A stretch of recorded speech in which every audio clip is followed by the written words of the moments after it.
Então, a gente não está seguindo uma sequência necessariamente cronológica, né? Porque o texto não foi feito assim, né? Mas eu achei esse trecho assim super importante da gente olhar, porque o título ele é super impactante, né? Como é que a gente pode praticar os ensinamentos sem sectarismo? Então, embora a gente às vezes ache que não tem sectarismo, a gente volta e meia se depara com uma situação que a gente se reconhece rígido, né? Então a gente vai reconhecendo que a gente meio que inevitavelmente vai se tornando sectário do tipo de ensinamento que a gente pratica, porque, enfim, aquilo parece que funciona para nós. O problema é que a gente facilmente também joga isso para todas as direções, então, por tabela, deveria funcionar ou deve funcionar para todo mundo, né?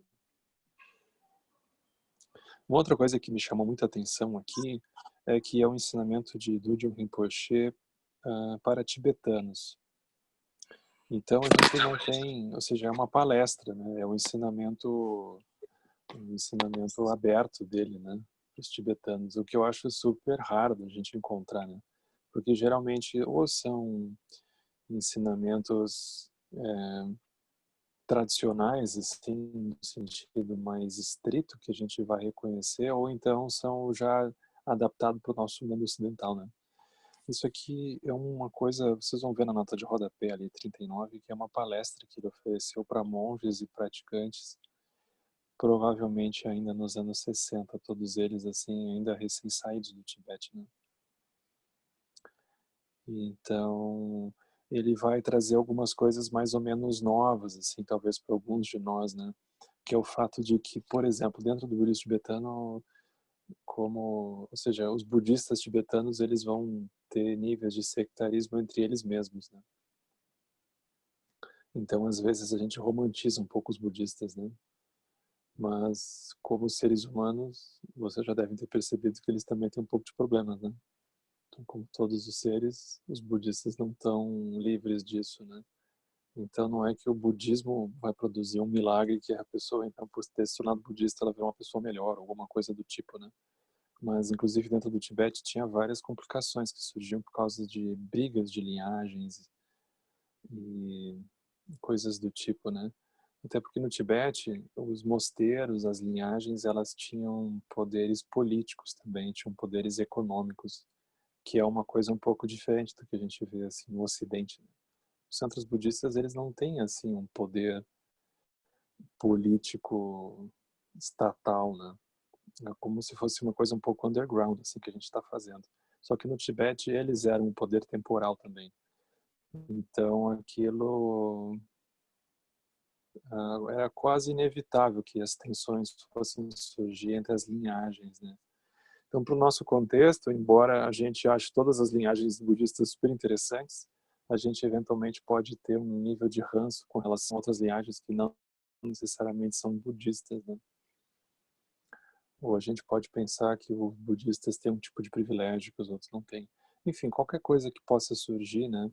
É super bonito de ver como é que ele ilumina isso para nós, né? Então, o Dojo Rinpoche, ele é muito habilidoso, ele é muito claro com as palavras, né? Então, esse trecho, ele está na página 55. É um capítulo curto, né? Mas é muito bonito. Então, o Dojo Rinpoche, ele vai dizer assim: ao tomar refúgio, nós nos tornamos budistas. Ponto.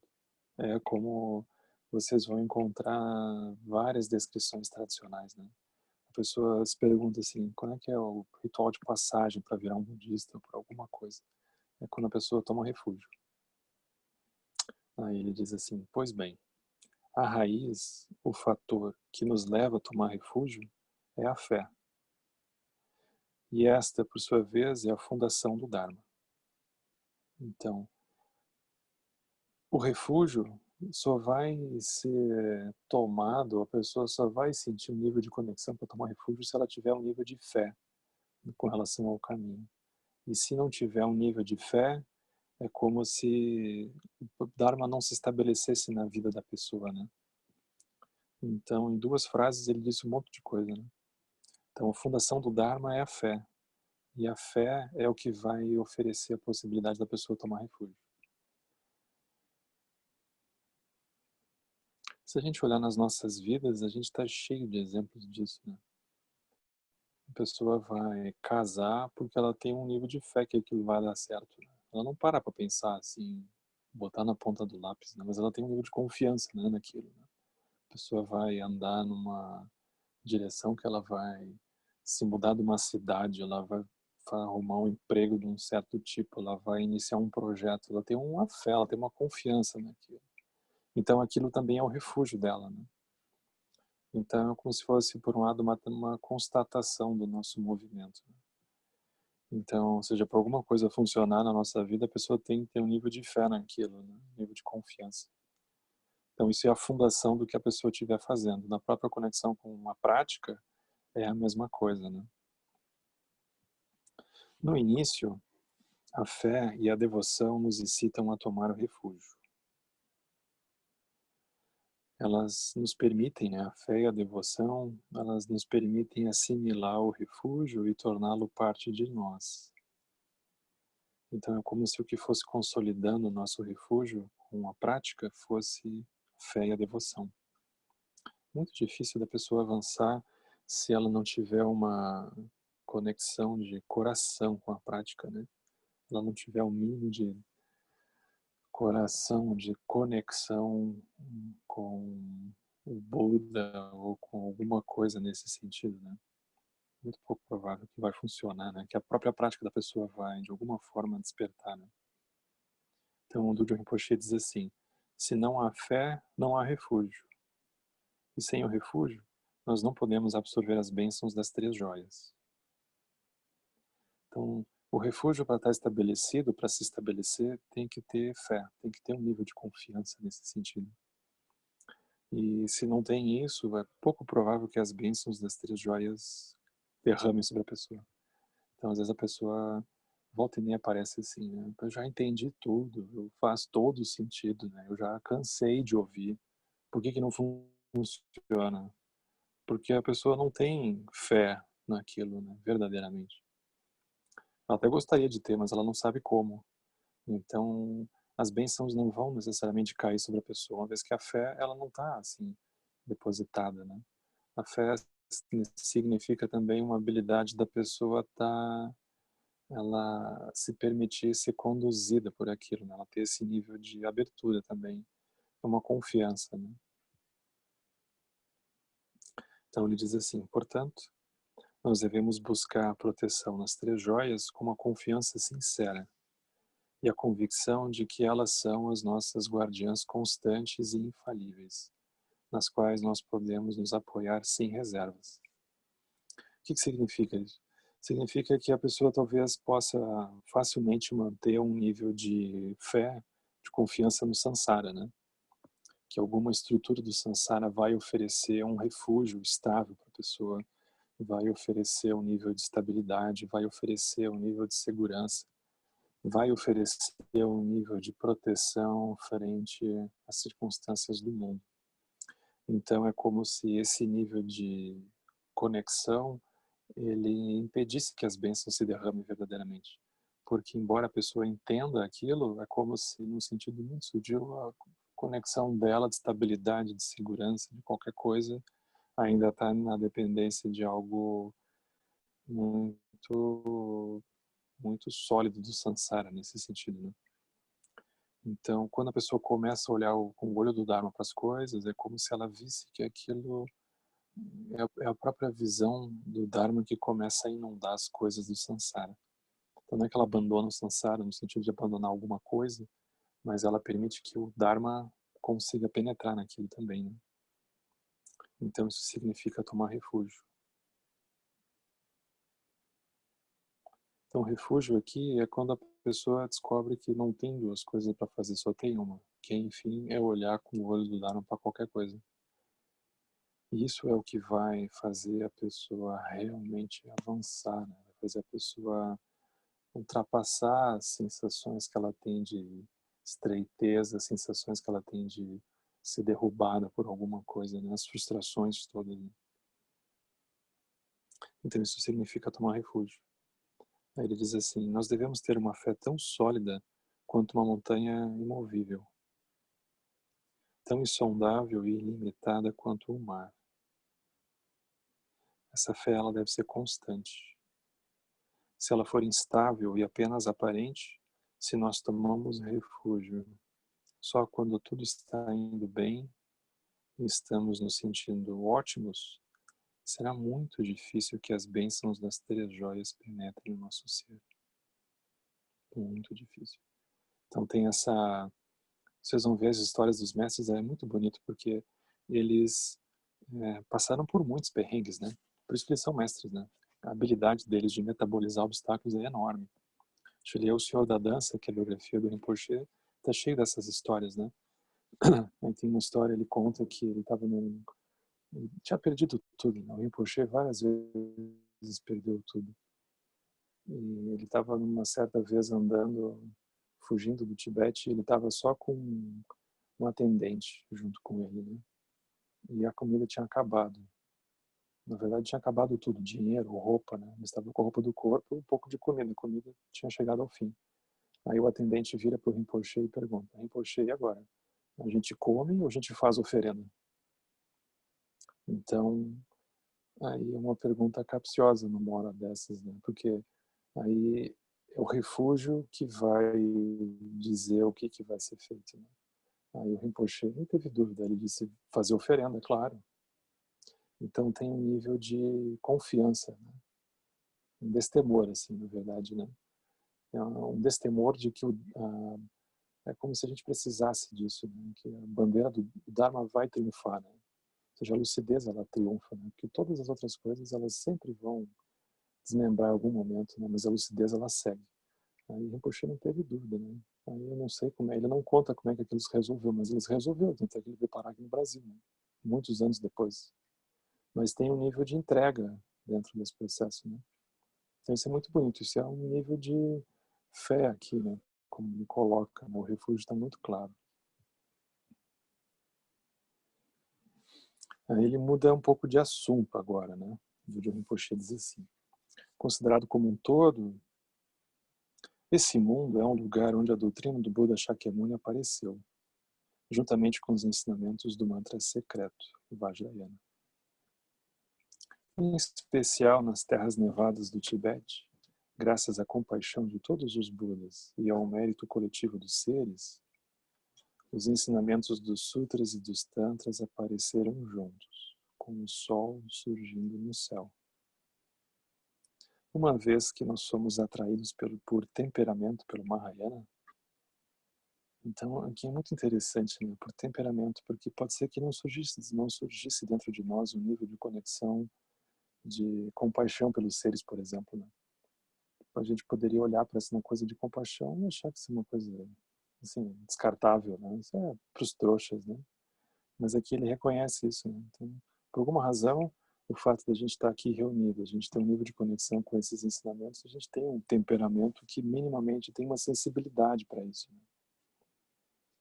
Então, dentro do Mahayana, nós compreendemos que não tem nenhum ser, em meio à infinidade de seres por todo o vasto espaço, que não tenha sido nosso pai ou nossa mãe.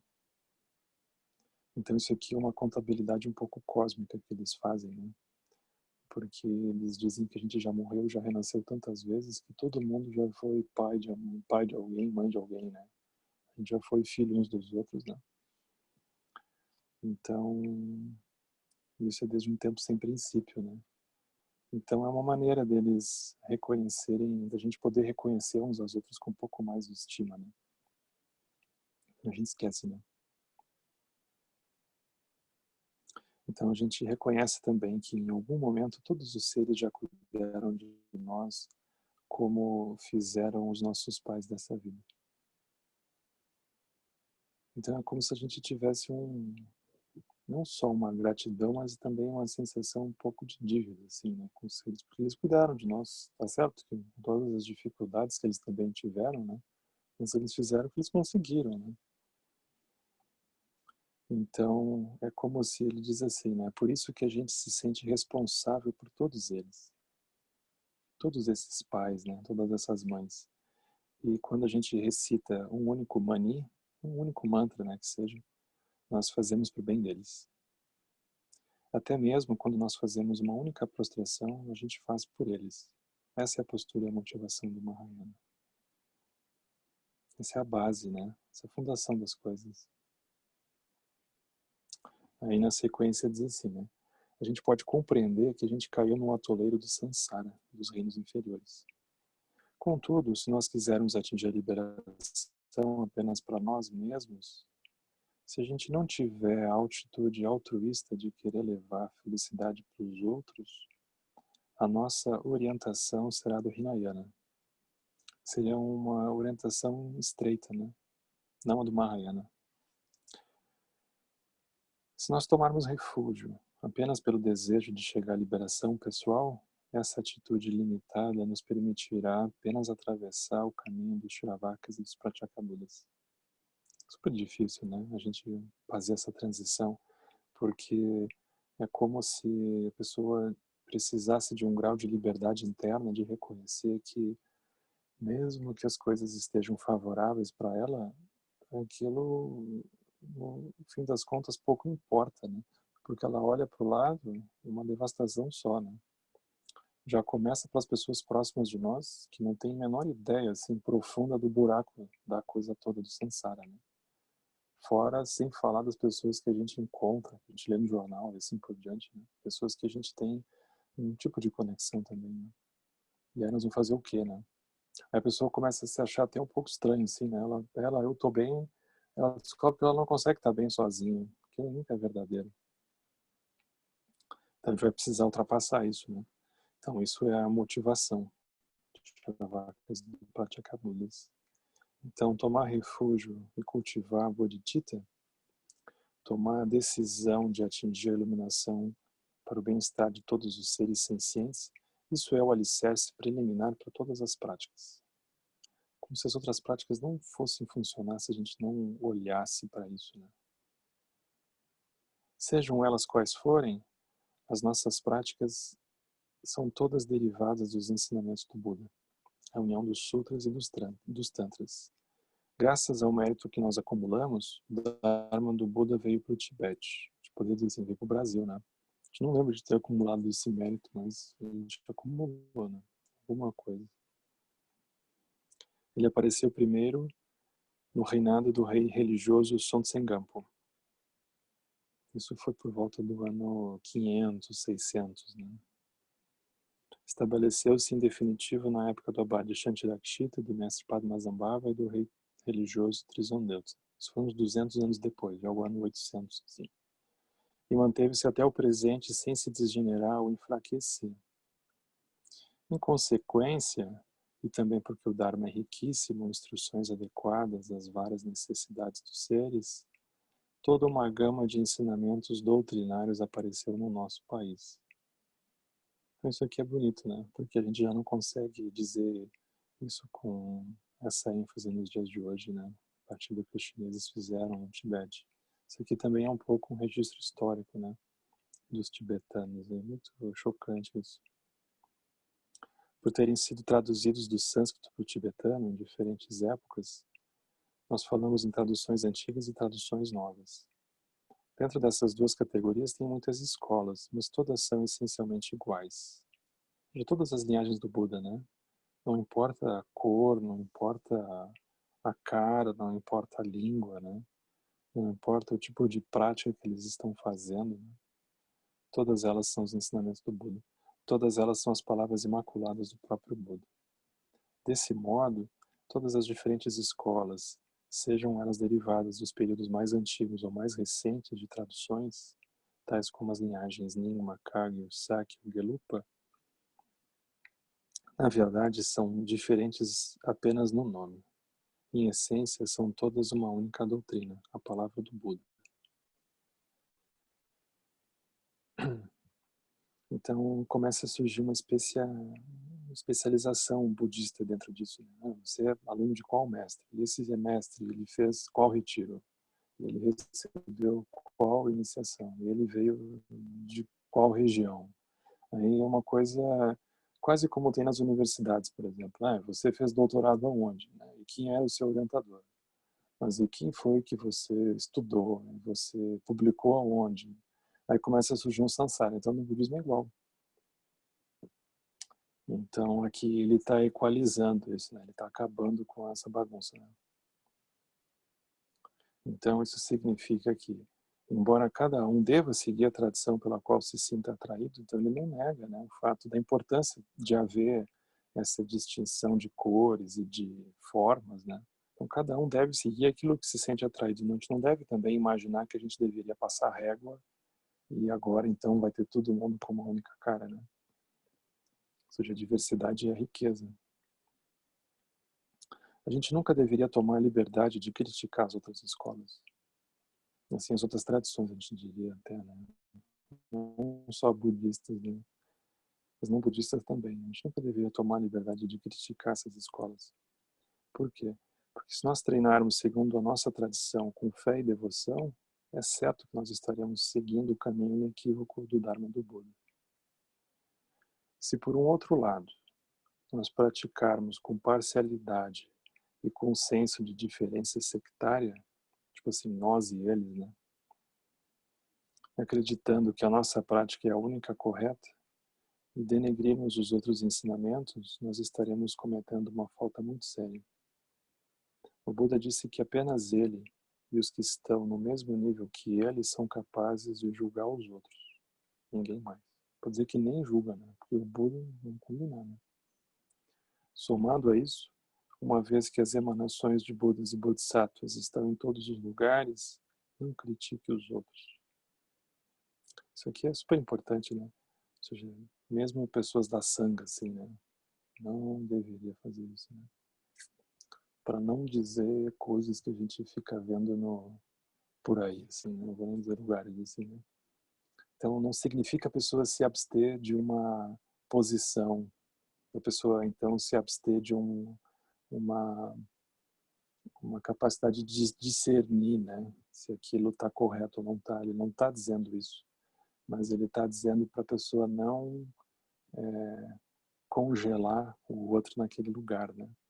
Porque o que acontece? Quando a gente congela o outro num lugar de crítica, por exemplo, é provável, na verdade, é matemático que a gente se congela junto. Porque não tem como congelar o outro sem a pessoa se congelar também. Ou seja, ela congela um pedaço dela ao congelar o outro num lugar. Ela não percebe isso, mas é matemático. Porque ela fica com uma região de intransigência interna que quando aquilo ressurgir na frente dela, ela vai se sentir arrastada por aquilo. Ela vai sentir que ela chegou numa região que ela ali, melhor não. Então, melhor não perder tempo com isso, né? Então, pelo contrário, treine a percepção pura e pratique os ensinamentos que você almeja. Se vocês lembrarem, assim, o Alan Wallace está trazendo esses textos do John Limpa, né? Do John Limpa ele diz uma coisa super bonita. Ele diz que um dos controles de qualidade, assim, né, dos praticantes estarem mergulhando na prática, né? É que essa capacidade de olhar, por exemplo, as pessoas da Sangha começa a ficar mais aprofundada, a pessoa começa a ver a riqueza que é, né? Ou seja, numa vastidão do samsara, tem uns malucos ali que acham interessante aquilo também, é o que com todas as suas dificuldades minimamente tentam se conectar com aquilo, né? Então a própria percepção da raridade, da preciosidade, né, da Sangha, e aí isso começa a ganhar níveis super bonitos, né? Então a própria visão de Sangha começa a ficar muito ampla, porque é como se a pessoa visse que todos os seres são parte da Sangha. Ela já não consegue necessariamente distinguir quem é da Sangha, quem não é da Sangha. Todos os seres são Sangha, no certo sentido. A gente poderia dizer que eles são Sangha sem saber, né? Eles são a Sangha de amanhã, alguma coisa assim. Mas na verdade todos eles são Sangha porque eles têm natureza de Buda e porque de alguma forma eles colaboram também para a nossa própria prática, né? Nem que seja como nos 8 versos que transformam a mente, né? Eles são tesouros preciosos, muito difícil de achar. porque eles são capazes de apontar regiões nossas que a gente às vezes tenta esconder de todos os jeitos, né? Então eles têm no mínimo essa bênção de surgirem nas nossas vidas e mostrar dimensões nossas que às vezes a gente gostaria de esconder, que a gente gostaria de não ver que aquilo passa por ali, né? Então eles são tesouros preciosos porque no mínimo eles talvez nos ajudem a nos darmos conta, né, do que a gente precisa estar jogando luz. Então eles são preciosos também, né? Ele diz assim, né? Seguindo essa linha de pensamento, nós podemos dizer que uma particularidade dos tibetanos é que não há um tibetano sequer, nem mesmo uma criança, que não conheça o Mani.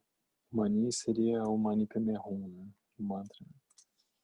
Isso aqui é uma coisa incrível, né? De imaginar que não tem um tibetano que não conhecesse, não soubesse recitar um mantra, né? Isso é muito bonito, né? Não há um tibetano que não tenha fé no Dharma. Seria inimaginável. É claro, agora somos apenas refugiados. Mas quando fugimos, tínhamos e ainda temos as 3 joias no nosso coração. Não as deixamos para trás.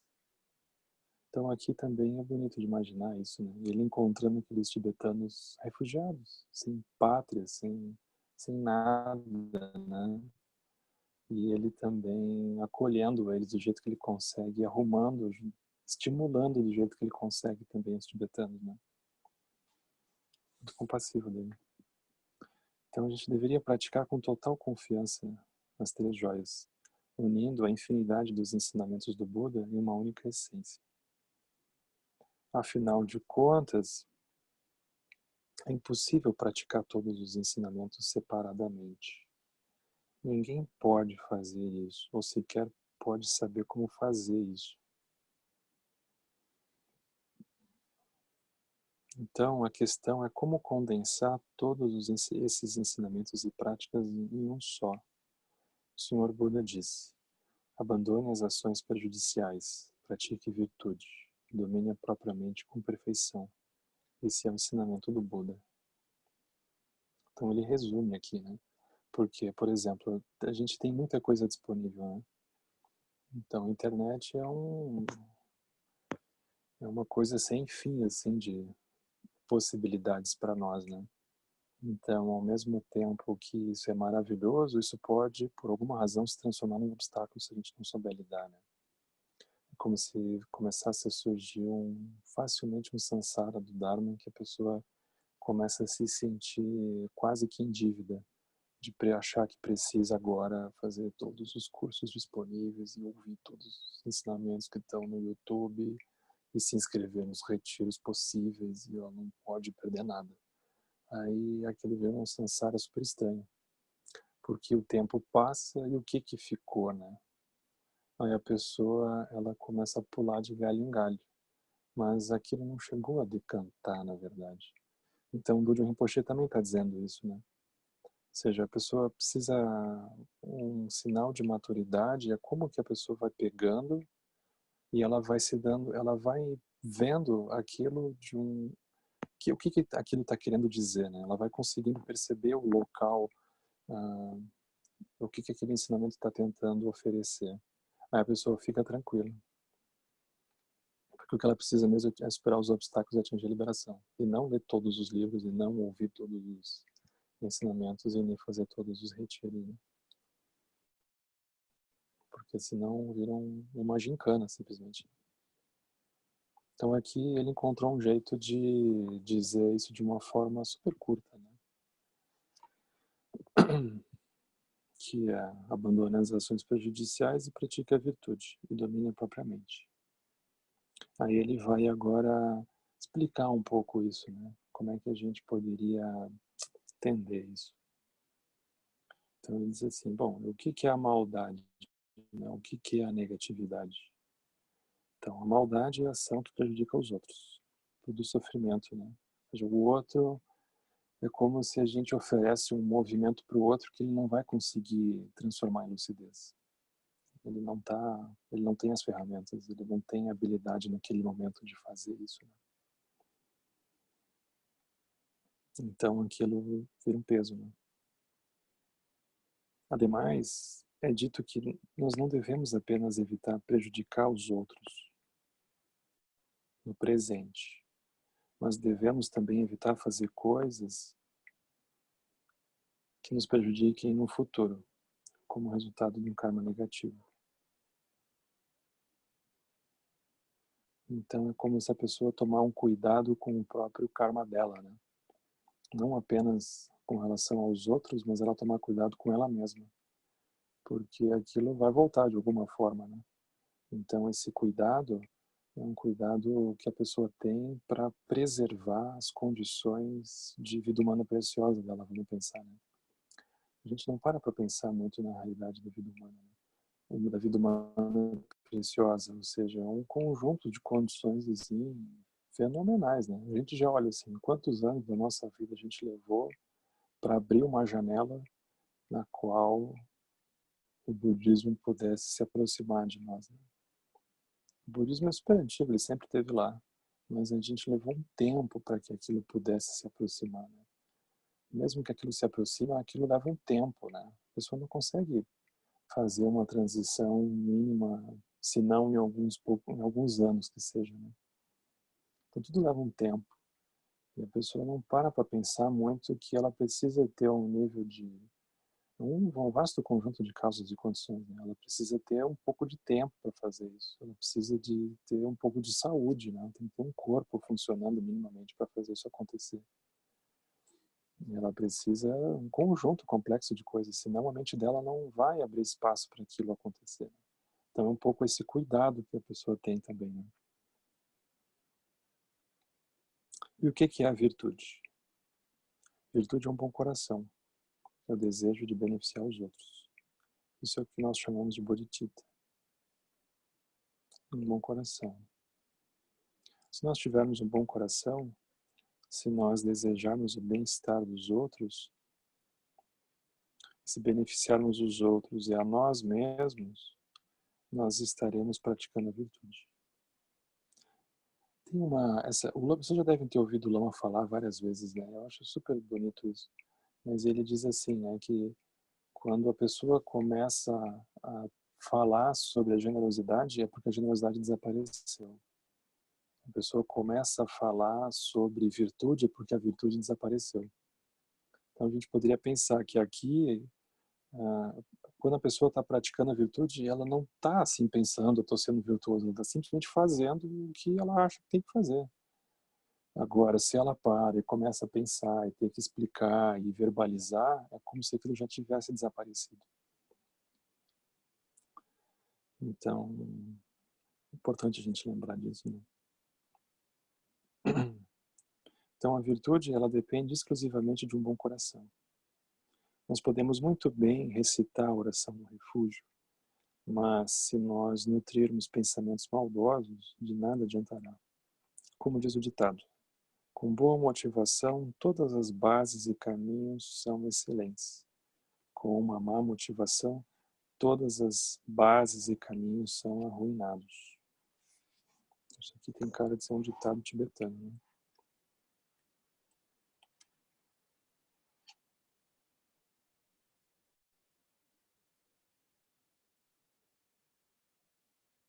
Então tem uma nota de rodapé aqui, que é super interessante, né? Essa nota de rodapé é sobre essa frase, né? Com uma boa motivação, todas as bases e caminhos são excelentes. Com uma má motivação, todas as bases são arruinados. Então diz assim, né? Base e caminho, né? A prática do Mahayana é dividida em 5 caminhos: acumulação, união, visão, meditação e além da aprendizagem. São percorridos gradualmente, à medida que o praticante progride em direção ao estado búdico. O terceiro caminho, da visão, é o ponto que o praticante tem experiência direta da realidade última. A partir daí começa um segundo sistema de níveis de realização do Bodhisattva, que a partir do caminho da visão, passa pelo caminho da meditação e culmina na consumação do caminho além da aprendizagem, o estado búdico. Para quem tem o livro, depois dá para olhar com mais calma isso aqui, mas basicamente é como se fossem os níveis de amadurecimento de uma pessoa, né? Que começa na infância, depois tem a adolescência, a juventude, tem a idade adulta, enfim, começa a morrer abaixo. Né? Então, são etapas que vêm sem esforço, elas vêm naturalmente uma como uma decorrência da outra, né? Então, dentro da prática é assim, a pessoa não precisa pensar que agora ela precisa passar de fase, né? O videogame, assim, né? Aquilo simplesmente acontece, né? A pessoa não precisa se preocupar com isso. Uma boa motivação, um bom coração é o que devemos ter sempre. É como se fosse o que salvasse, né, a nossa prática. É a motivação. Então, se a pessoa arruma a motivação, todo o resto funciona. Não importa o quão torta a pessoa pode estar fazendo meditação ou qualquer outra coisa, mas se a pessoa ajusta a motivação, aquilo vai dar um encaminhamento, de alguma forma. Então, isso é o Dharma, nada além disso. Isso foi bonito, o Rinpoche resume, né? Então, a boa motivação é o que a gente deve ter sempre. Isso é o Dharma. Se a gente esquecer disso, não importa quantos retiros a gente faça, quantos ensinamentos a gente ouça, né? Ou quantas horas a gente medite, ou quantos livros que a gente leia, né? Se a gente não fazer isso convergir para uma boa motivação, um bom coração, isso não vai ser o Dharma, né? Isso vai ser algum treinamento que a pessoa passa a fazer. Mas se ela não souber como fazer essa metamorfose, então aquilo não vai ser o Dharma, de maneira genuína. Nada além disso. O Dharma não é nada grandioso ou elaborado. Então ele foge também de uma coisa de efeitos especiais ou de seja o que for, né? Ele simplifica. Para ilustrar essa verdade, há uma história sobre 3 homens que atingiram a iluminação graças a um único tsatsá de argila. Tsatsá é uma estatuazinha pequena que os tibetanos fazem, né? Então, teve um homem que fez um satsá com muita devoção e fé nas 3 joias. Um tempo depois, algum outro homem encontrou esse satsá na beira da estrada.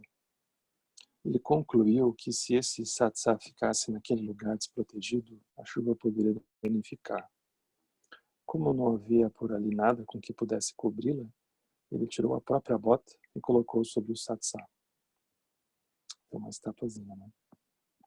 Então, o terceiro homem encontrou o satsá sob uma bota. Ele ficou chocado, porque para ele colocar uma bota, um calçado sobre um satsá, isso era um desrespeito, isso era totalmente impróprio. Assim, ele removeu a bota. Isso é muito gozado, né? Essa é a nossa situação no dia a dia, né? Cada um faz uma coisa achando que está super certo e sempre vem alguém dizendo que aquilo está errado, né? Assim, ele removeu a bota. O Dr. Rinpoche diz, é claro que não é certo cobrir um satsá com uma bota, com calçados. Mas como a intenção do segundo homem era sincera e boa, e como ele tinha total confiança nas 3 joias, a sua ação foi positiva. Dizem que os 3 homens atingiram a iluminação. Então, é que interessante, né? Por caminhos tortos a coisa vai andando, né? Então é sempre a motivação que vai arrumar isso, né?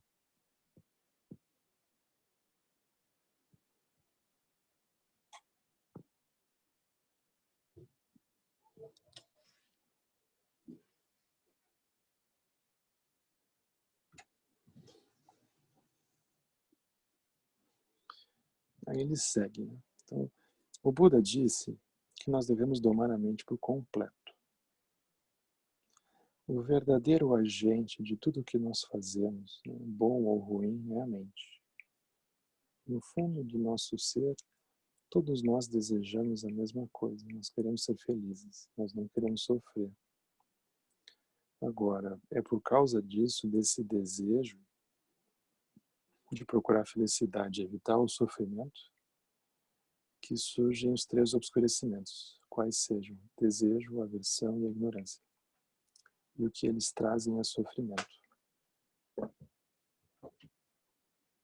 Então é por causa desses obscurecimentos que nós acumulamos ações que nos impedem de escapar do samsara. É dukkha, né? Que na verdade é dukkha.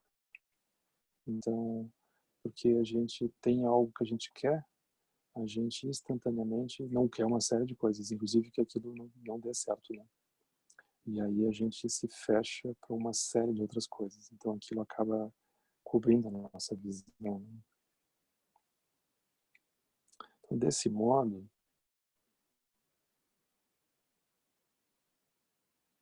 é importante ver desde o início a diferença entre a boa motivação e amar. A atenção deve ser a nossa professora. Então, nós devemos examinar o que é positivo e o que é negativo com atenção. Se surgirem pensamentos positivos, a gente deve seguir. Se surgirem maus pensamentos, devemos interrompê-los. A mente virtuosa é a fonte da felicidade. A mente sem virtude é a fonte do sofrimento. Simples assim, como podemos constatar através da nossa própria experiência. Quando o Buda falou sobre os reinos dos infernos dos pretos, sontados famintos, ele não estava inventando. Ele estava simplesmente dizendo as coisas como elas são.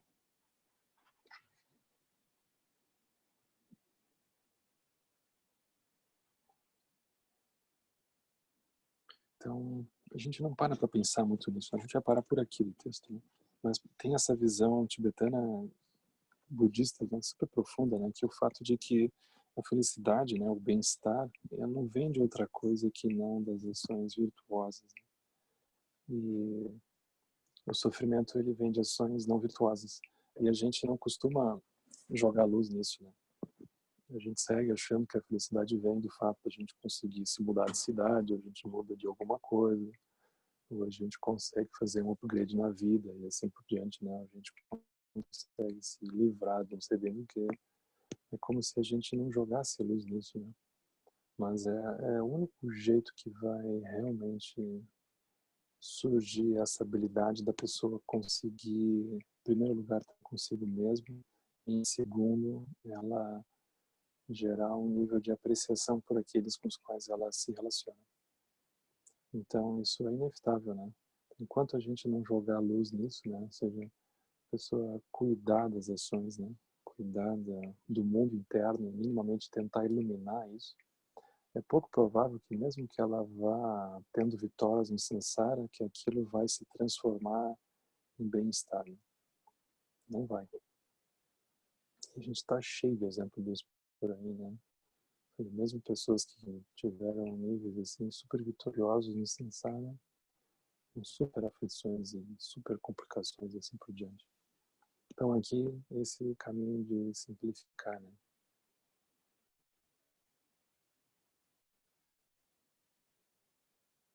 Tem esses estudos, né? Acho super bonito ver isso, né?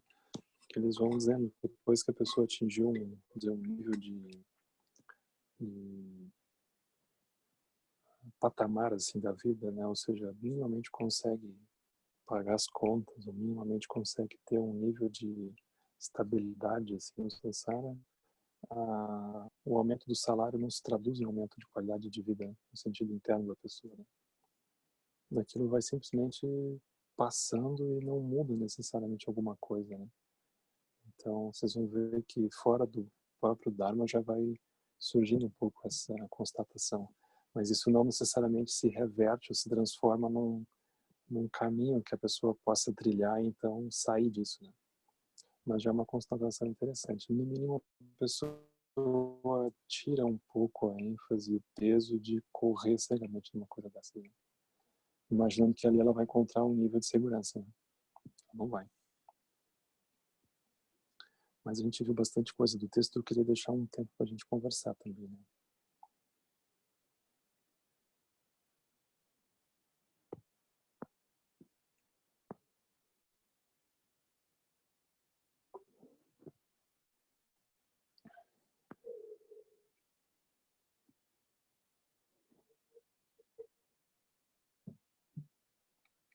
Esse texto é bem mais curto que o outro.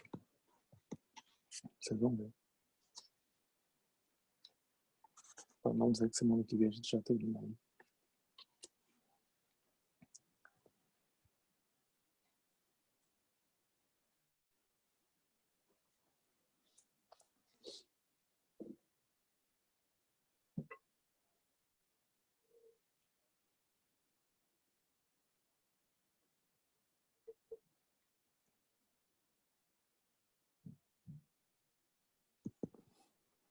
Oi, Henrique. Oi, Maria. Ah, eu acho assim maravilhoso isso, né? Porque o primeiro contato que eu tive com esse texto, todos são seus pais, suas mães, eu tomei consciência disso foi com aquele texto, né? Que você passou no retiro aí mesmo no Jetavá. E isso foi assim muito forte para mim. Que eu E acho outra que é coisa do Buda Dharma, né? é do Junjo Rinpoche, né? E aí Ah, eu acho sim, isso tá. assim, Certo. eu acho isso assim é algo muito lindo, porque se você olhar para todas as pessoas e achar que vocês foram um dia foram seus pais e suas mães, você imediatamente muda o seu olhar, né?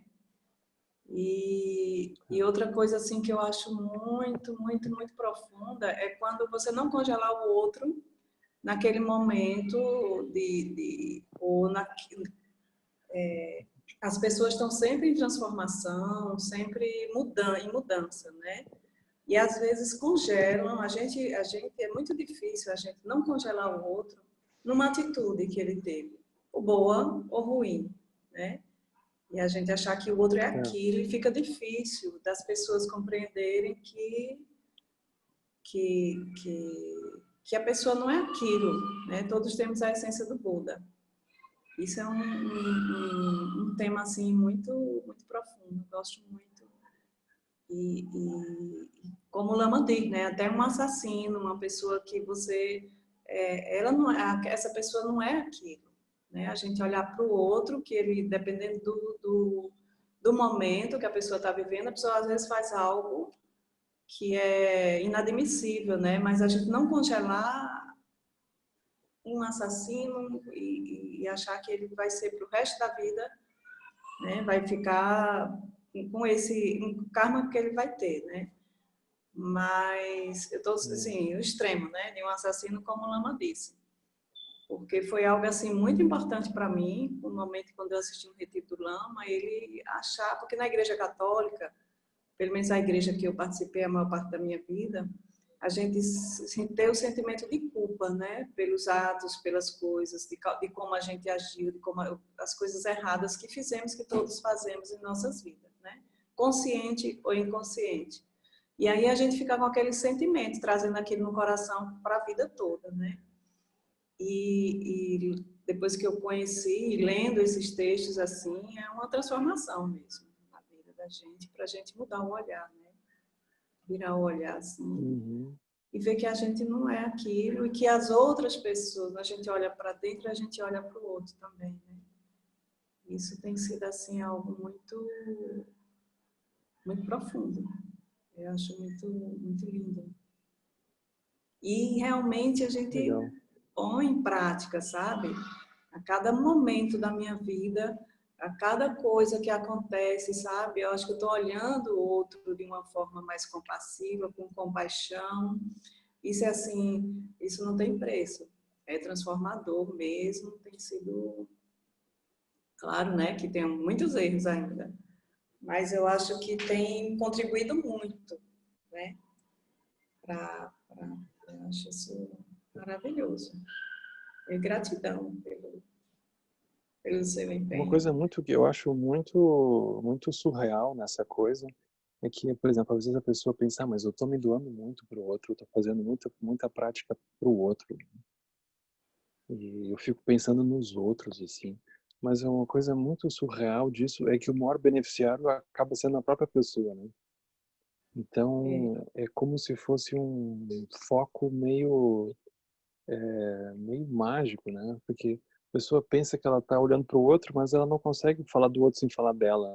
isso, Ela não exatamente isso que consegue eu apontar para o outro sem se apontar dentro, né? Ela não consegue separar. E é super importante a gente lembrar disso, né? Pois é, e uma coisa assim também é que eu tô, a partir do momento que eu tô olhando assim pro outro, eu tô olhando para mim também, sabe?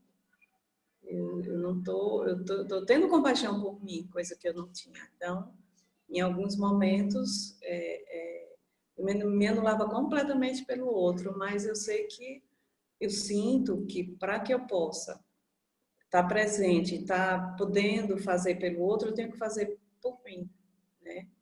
E a partir daí eu vou Uhum. estar com com forças, né, para poder fazer pelo outro sem apego, de coração aberto mesmo, e sem esperar nada em troca, sem carência, né? E às vezes a gente faz pelo outro, eu já passei momentos da minha vida que eu fazia pensando que poderia ter um retorno na carência, né? E é muito bom sentir que eu não estou mais com essa carência, pelo menos essa, né? Então, é uma transformação mesmo. É maravilhoso, sabe?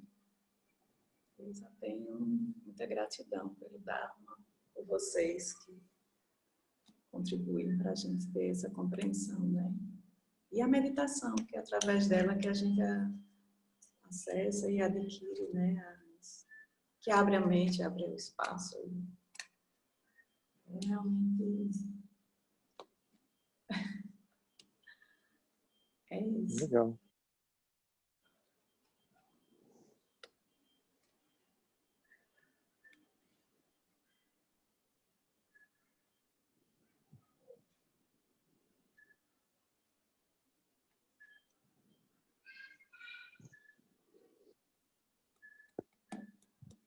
Agora sim, eu tive dificuldade de ouvir.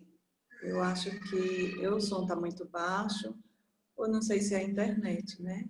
Mas te ouvir, tem momentos que a gente não te escuta direito. Entendeu? Não sei se tinha que botar um som. Vocês tiveram essa impressão também? Eu não sei se outras pessoas tiveram.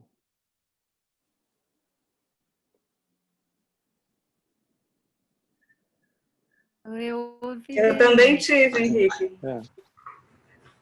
Acho que estava bem baixo. Mas eu acho que é porque vocês estão sem fone, é o que a Elise está dizendo, né? Porque eu não tenho como falar mais alto aqui, né? Se botarem um fone, eu acho que ajuda, né? Ah, sim. Ah, tá. Vou tentar. Porque às vezes mesmo o viva voz do aparelho que vocês estiverem usando, ele não é tão alto assim, né? Quanto um alto-falante, seria alguma coisa assim. O viva voz é um viva voz, né? Você falando agora tá dando para a gente escutar bem, assim. Agora melhorou um pouco. Eu fiquei um pouco irritado agora. Você está falando Pronto. um pouco mais alto agora. Está menos tímido. Menos tímido, tá.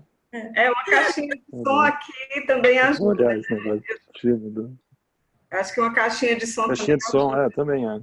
Eu não estou com a caixa de som aqui. Não. E eu estou com o celular, mas é super bem o som. Mas contigo é sempre contigo. Eu não sei se é o Jetavana, a internet. É muito barulhento aqui, sabe? Eu acho que a internet está aí, que a transmissão está por... a internet é mais ou menos aqui, isso é verdade. Mas porque tu estava falando baixinho mesmo. Agora melhorou.